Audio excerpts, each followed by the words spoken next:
오늘은 로마서 8장 1절에서 17절 말씀을 통해서 은혜를 받으시겠습니다.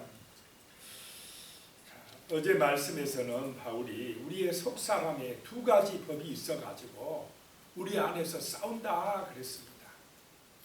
하나는 의의 법이고 하나는 죄의 법이라고 그랬습니다. 하나님의 말씀대로 하고 싶으나 때로는 그렇지 못해서 정말 힘들고 어려워서 오라 나는 공부한 사람이로다 라고 탄식했던 그런 바울을 우리가 생각할 수가 있습니다. 누가 이 사망의 몸에서 이 사망에서 육신 때문에 율법을 다 지킬 수가 없어서 심판받아 멸망할 수밖에 없는 나를 누가 건져줄 것이냐, 누가 구원해 줄 것이냐 라고 탄식하면서 그 구원자가 예수 그리스도이시다 라고 했습니다. 오늘 말씀 이제 1절에 보면요, 그러므로 이제 그리스도 예수 안에 있는 자에게는 결코 정죄함이 없나니. 그러므로 이제 누구 안에 있어야 된다는 것입니까? 예수 그리스도 안에 있어야 된다는 것입니다. 예수의 그 십자가의 은혜 안에, 그 믿음 안에 있어야 된다는 것입니다. 이제는 우리가 그리스도 예수 안에 있는 자에게는 결코 정죄함이 없나니 그랬습니다. 예수의 피가 우리를 의롭게 하는 줄로 믿으시기 바랍니다. 예수의 십자가의 피를 믿음으로 우리가 사면받았다라고 하는 것입니다. 심판대 앞에 섰을 때에 예수를 믿음으로, 예수 안에 있음으로 인하여서 우리가 죄 사함받고 사면받고 의롭다고 인정을 받아서 하나님의 나라에 영원한 천국에 들어가서 영생할 줄로 믿으시기 바랍니다. 정죄함이 없나니 라고 말씀합니다.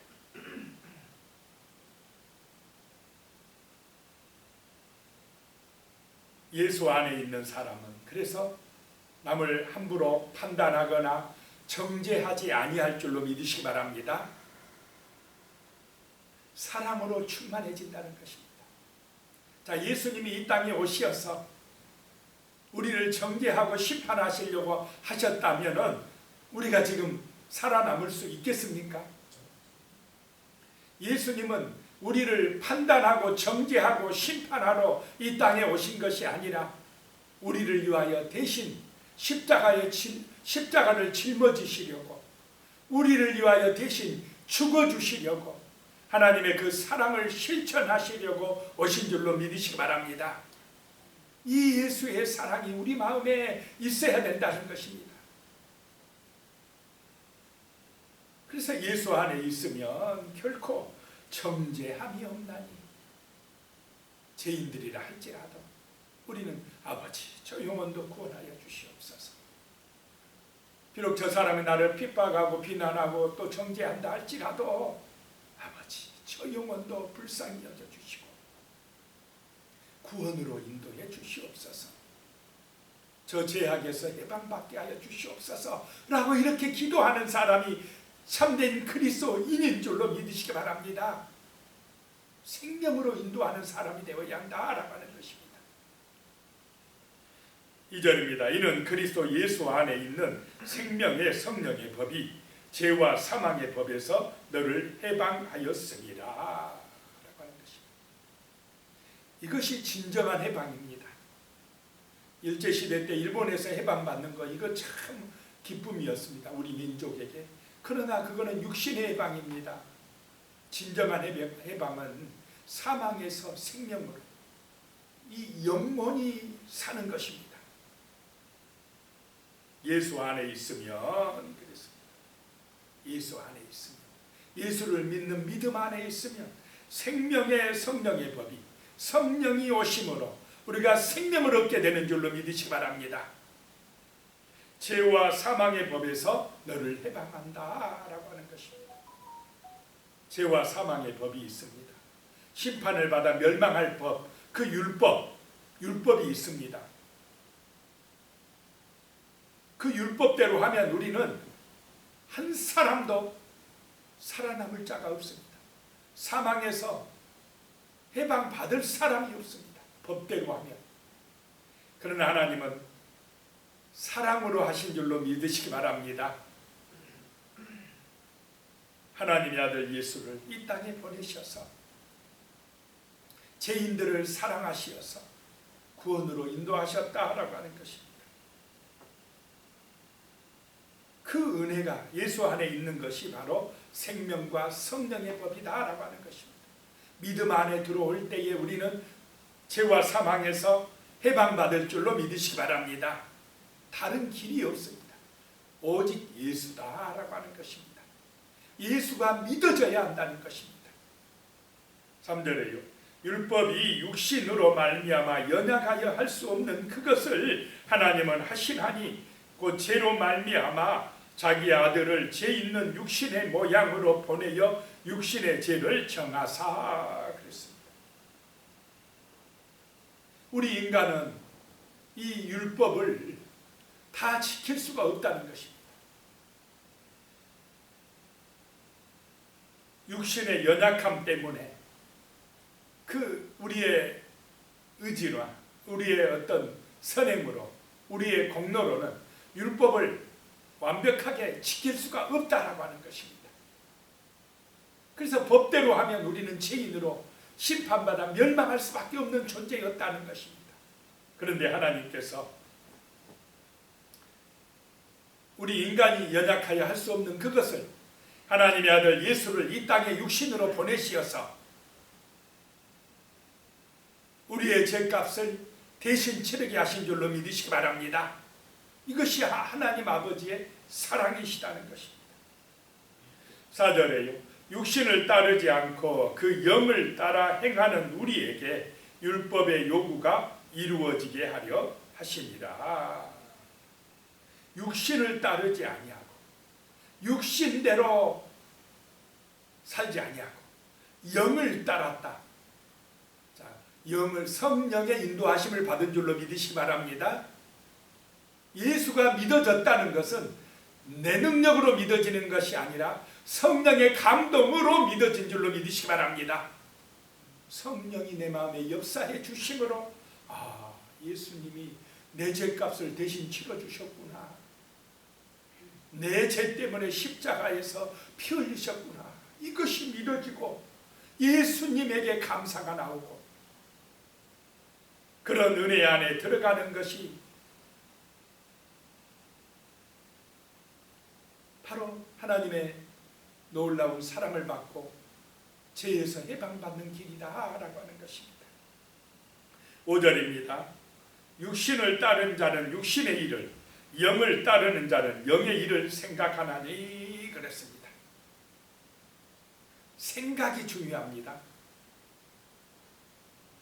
육신을 따르는 자는 전부 다 생각하는 것, 말하는 것이 육신적입니다. 세상적이다라고 하는 것입니다. 그의 목적은 육신적인 것이에요. 땅의 것입니다. 썩어질 것에 집중되어 있습니다. 그러나 성령으로 거듭난 사람, 영원한 하늘의 것을 소망하는 믿음의 사람들은 영의 일을 생각하니 영적인 사람인 줄로 믿으시기 바랍니다. 영원한 생명의 길을 생각하나니 예수를 믿음으로 죄사함 받고 영생 얻는 그 복음을 생각하나니 라고 하는 것입니다. 생각이 다르다. 생각이 다르니까 말과 행동도 달라질 줄로 믿으시기 바랍니다.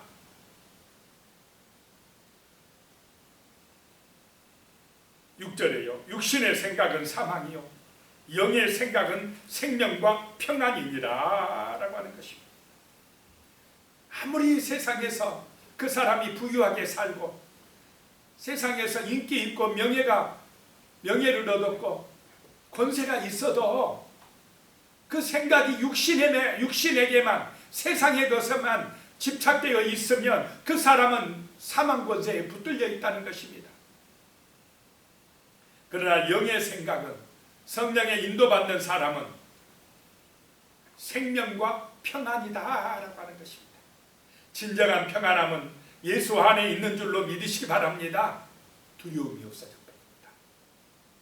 생명과 평안은 성령의 은혜 안에서 내 것이 된다라고 하는 것입니다. 성령 안에 있으면 평안합니다. 강하고 담대해집니다. 7절입니다. 육신의 생각은 하나님과 원수가 되나니 이는 하나님의 법에 굴복하지 아니할 뿐 아니라 할 수도 없습니다. 육신의 생각, 마귀의 지배 아래 있다는 것입니다. 눈에 보이는 세상적인 것만 추구한다 이 말입니다. 그런 사람들은 하나님과 원수가 되어 있다는 것입니다. 예수로 말미암아 하나님과 화목해야 되는데 성령의 인도받지 아니하기 때문에 예수가 안 믿어지는 것입니다. 눈에 보이는 것만 중요하다고 생각하는 그 사람들에게는 하나님의 심판이 임한다는 것입니다. 하나님의 법에 굴복하지 않는다. 하나님의 말씀에 순종할 수가 없다라고 하는 것입니다. 성령의 감동이 아니면 말씀에 순종이 안 된다는 것입니다. 안 믿어진다는 것입니다. 8절에 육신에 있는 자들은 하나님을 기쁘시게 할 수 없느니라. 육신에 있는 자는 누가 주인입니까? 자기가 주인 노릇해요. 그러니까 하나님을 기쁘시게 할 수가 없습니다. 9절에 만일 너희 속에 하나님의 영이 거하시면 너희가 육신에 있지 아니하고 영에 있나니 누구든지 그리스도의 영이 없으면 그리스도의 사람이 아니라. 하나님의 성령이, 예수 그리스도의 성령이 우리 안에 오셔야 될 줄로 믿으시기 바랍니다. 내 마음에 성령이 거하셔야 그리스도인이다라고 하는 것입니다. 내 마음이 성전인 줄로 믿으시기 바랍니다. 예수를 믿음으로 성령께서 내 마음에 오시어서 함께 하심으로 나는 하나님의 사람이 되어졌다라고 하는 것입니다. 성령이 내 안에 안 계시면 하나님의 사람 아닙니다. 10절에 또 그리스도께서 너희 안에 계시면 몸은 죽은 죄로 말미암아 죽은 것이나 영은 의로 말미암아 살아있는 것이니라. 영적으로는 살아있다라고 하는 것입니다. 자, 우리 몸은 죄로 말미암아 죽게 됩니까? 안 됩니까? 죽게 돼요. 우리 몸은 죽어요. 안 죽을 사람 없습니다. 왜냐? 죄값 때문에. 반드시 죽으리라. 우리 몸은 죽습니다. 그러나 우리의 영은 의로 말미암아 예수 그리스도로 말미암아 새 생명을 얻은 줄로 믿으시기 바랍니다. 영적으로 살아있다 이 말입니다. 그래서 우리는 육신만 보면 안 될 줄로 믿으시기 바랍니다. 우리 육신은 결국 죽게 됩니다. 그러나 영은 성령의 은혜로 살아있다라고 하는 것입니다. 진짜 죽은 자가 누구냐? 영이 죽은 사람입니다. 성령을 받지 못한 사람입니다. 마귀에 붙들려서 종살이하는 사람입니다. 그 사람은 죽은 자입니다. 영적으로 죽은 자입니다. 살아있다 하나 죽은 자입니다. 11절에 예수를 죽은 자 가운데서 살리신 이의 영이 너희 안에 거하시면 그리스도 예수를 죽은 자 가운데서 살리신 이가 너희 안에 거하시는 그의 영으로 말미암아 너희 죽을 몸도 살리시리라. 하나님의 영이 예수님을 십자가에서 죽었는데 살리셨다는 것입니다. 그런 것처럼 우리 안에 성령이 거하시면 하나님 아버지께서 우리의 죽을 몸도 살리실 줄로 믿으시기 바랍니다. 부활시킨다 이 말입니다. 내 영이 살아나 있어야, 새 생명을 얻었어야 나중에 주님 재림하실 때에 우리 죽은 몸도 신령한 몸으로 부활할 줄로 믿으시기 바랍니다. 12절에 그러므로 형제들아 우리가 빚진 자로 돼 육신에 져서 육신대로 살 것이 아니니라. 우리는 복음의 빚진 자다 이 말입니다. 십자가에서 빚진 자다는 것입니다. 그래서 이 빚을 갚아야 됩니다. 빛을 갚는 것이 뭐냐? 그리스도인으로 사는 것입니다. 예수의 증인 되는 것입니다. 복음을 전하는 것이 빛을 갚는 것인 줄로 믿으시기 바랍니다. 예수의 생명의 은혜로 내가 새 생명을 얻었으니 이제 이 복음 전하여서 저 지옥으로 가는 영벌을 받을 수밖에 없는 저 사람들에게 이 생명의 복음을 전해주는 것이 빛을 갚는 것이다 라고 하는 것입니다. 하나님은 그것을 원하시는 줄로 믿으시기 바랍니다. 13절에 너희가 육신대로 살면 반드시 죽을 것이로되 영으로서 몸의 행실을 죽이면 살리니 그랬습니다. 육신대로 살아가면 반드시 죽는다 이 말입니다. 사망에 떨어진다는 것입니다. 그런데 영으로서 성령의 인도받으며 그래서 몸의 행실을 죽이면 육신의 욕망을 따라가지 아니하면 반드시 살리라. 영생 얻으리라 라고 말씀합니다. 14절에요. 무릇 하나님의 영으로 인도함을 받는 사람은 곧 하나님의 아들이라. 자, 세상 사람은 이 영적 세계를 잘 압니까? 모릅니까? 잘 몰라요. 성령이 있고 악령이 있다는 사실을 잘 인정 안 하려고 해요. 그러면서도 마귀에게 종노릇 합니다. 인정 안 하면서 무당 찾아가요. 그걸 눈에 안 보인다 하면서 조상 제사 드립니다. 우상한테 가서 빕니다. 이 말은 영적인 노예가 되어 있다. 마귀의 노예가 되어 있다라고 하는 것을 그들이 드러내는 것입니다. 우리는 마귀로부터 해방받아서 예수 그리스도를 믿음으로 성령의 사람이 되어야 할 줄로 믿습니다. 하나님의 영의 인도함을 받아야 하나님의 자녀다라고 하는 말씀입니다. 그렇지 아니하면 믿음으로 거듭나지 아니하면 세상 사람 육신에 속한 사람들은 누구의 자녀입니까? 마귀의 자녀입니다. 마귀 종노릇하고 있습니다. 마귀가 갈 지옥에 떨어질 수밖에 없습니다. 15절입니다. 너희는 다시 무서워하는 종의 영을 받지 아니하고 양자의 영을 받았으므로 우리가 아빠, 아버지라고 부르짖느니라. 무서워하는 종의 영은 악한 영입니다. 귀신입니다. 마귀입니다. 그런 더러운 영이 들어오면 무서워져요. 두려워집니다. 걱정, 근심이 많아집니다. 불안하고 염려가 많으니까 막 욕심도 많아지고 다른 뭐를 의지해 볼까 하는 것입니다. 그러나 성령이 오시면 우리는 하나님의 자녀가 되고 하나님을 아빠, 아버지라고 부르게 될 줄로 믿으시기 바랍니다. 우리를 양자로 삼아주셨다라고 하는 것입니다. 원래는 정말 노예였는데 죄인이었는데 그런 우리를 사랑하시어서 예수의 은혜로 하나님의 자녀 삼아주신 줄로 믿으시기 바랍니다. 우리의 신분이 변화되었습니다. 새로워졌습니다. 이제 우리는 성령의 인도받는 사람이 되어졌다라고 하는 것입니다. 16절에요. 성령이 친히 우리의 영과 더불어 우리가 하나님의 자녀인 것을 증언하시나니. 성령이 내 속에 있는 내 영과 더불어서 친히 우리가 하나님의 자녀인 것을 증언하신다라고 하는 것입니다. 그래서 우리는 하나님을 아버지라고 부르신 줄로 믿습니다. 이게 은혜라는 것입니다. 세상 사람은 하나님을 아버지라고 안 부릅니다. 부를 수도 없습니다. 안 믿어집니다.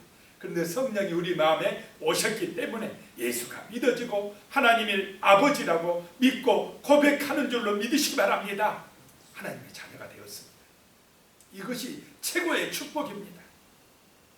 17절에요. 자녀이면 또한 상속자 곧 하나님의 상속자요 그리스도와 함께 한 상속자니 우리가 그와 함께 영광을 받기 위하여 고난도 함께 받아야 할 것입니다. 이제 우리는 하나님의 자녀가 되어 하나님의 상속자가 되었다는 것입니다. 천국의 상속자가 되었다는 것입니다. 그러니 이것을 믿으면 우리는 소망이 넘칠 줄로 믿습니다. 이 하늘의 영광을 받기 위하여 고난도 함께 받아야 하리라. 그래서 사도 바울 고난 받습니까? 안 받습니까? 받습니다. 정말 우리가 복음을 전하다가 예수 믿는다고 때로는 비난도 받고 때로는 욕도 얻어먹지만은 진짜 내가 예수 따라가면서 욕먹는 것은 하늘의 영광인 줄로 믿습니다.